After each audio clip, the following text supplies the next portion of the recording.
Goose, goose, goose, goose, goose. Lets them know it's feeding time. Chick, chick, chick. Chick, chick, chick, chick, chick, chick, chick, chick. Come on, guys, come on, guys. Darren Knight is an Alabama comedian who shot to internet fame when his character Southern Momma went viral.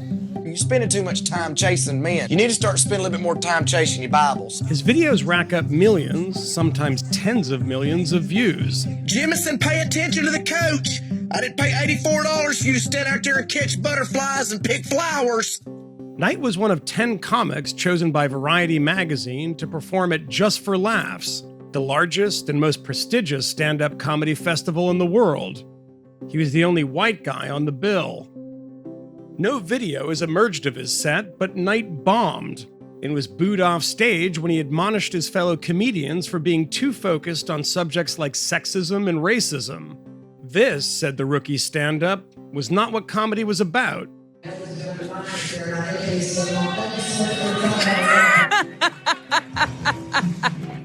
Saturday Night Live freshman Chris Redd was waiting for Knight when he got off stage.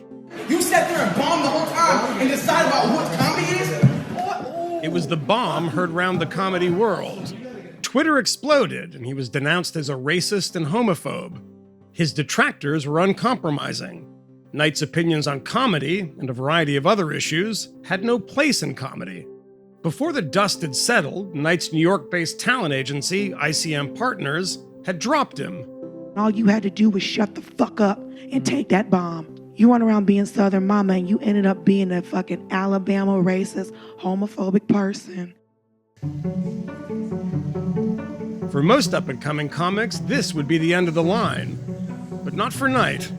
His videos and stage act have translated into millions of dollars in revenue, taking Knight from a single-wide trailer in the woods to a sprawling antebellum-era plantation, and to the front lines of the comedy culture wars.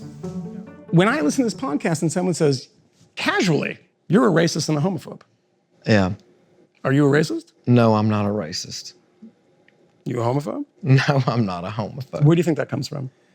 Well, you know, I said that I'm not going to get up here and I'm not going to talk about anyone's race. I'm not going to talk about anyone's sexual orientation. It's my job as a comedian to talk about things that we can all relate to and to make you laugh. You don't regret it? I don't regret it at all. I didn't say anything on there that's career-ending. Bombing at an elite comedy festival doesn't bother Knight much. He already has a huge paying audience that exists well outside the comedy mainstream. How y'all doing tonight, Oklahoma? Girl, that looks good on you. 93% of Southern women, they're gonna get this eat shit look on their face. This old piece of shit! I started going to some of these shows. These women were saying, "You're my spirit animal." I mean, we sold out 150 shows in a row. In 2016, Knight caught the eye of a New Jersey-based producer, John Edmonds Kozma. Kozma quickly snapped him up as a client. This is total gross. It's 2 years since we started. It's 3.3. Here's our reach. Our reach is like this past 7 days is close to 30 million. They're pretty impressive numbers, I have to say. Yes. I have to say, yeah. Tell me what I should know about Darren. I think it's worth $100 million. Not overpromising? My thought was it was a Tyler Perry business model. Cause we all got that one friend posting pictures on Facebook, holding the camera up way high like, yo, look at my new shoes.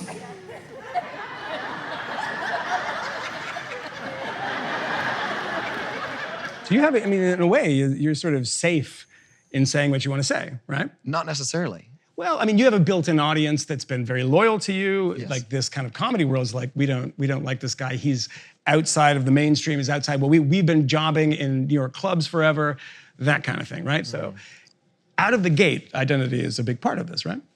Mm-hmm. You know, it doesn't matter. It doesn't matter who on the stage is straight. It doesn't matter who on the stage is gay. It doesn't matter who on the stage is white. It doesn't matter who on the stage is black, Latino, Asian. That should not matter. What matters? If you're a comedian, being funny. If you're a contractor building something that's not going to collapse on someone's head. As a comedian, it's not my job to get out there and to single anybody out. You can't say this, you can't say that. This person's gonna get offended, that person's gonna get offended. You can't call babies by the boy and the girl, you gotta call them babies until they're grown enough to decide if they wanna be a man or a woman. Give me a fucking break. You got a dick swing between your legs, go to the men's bathroom. If you don't, you go to the female bathroom.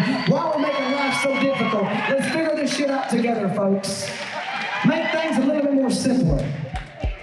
Do you see now that there's kind of a shift in that if you don't have similar politics, people find it harder to like your stuff? Because we've got so many things happening in this country from every aspect, and we're seeing the dividends in this country more now than we've ever seen before. And So you see those divisions in comedy too? absolutely.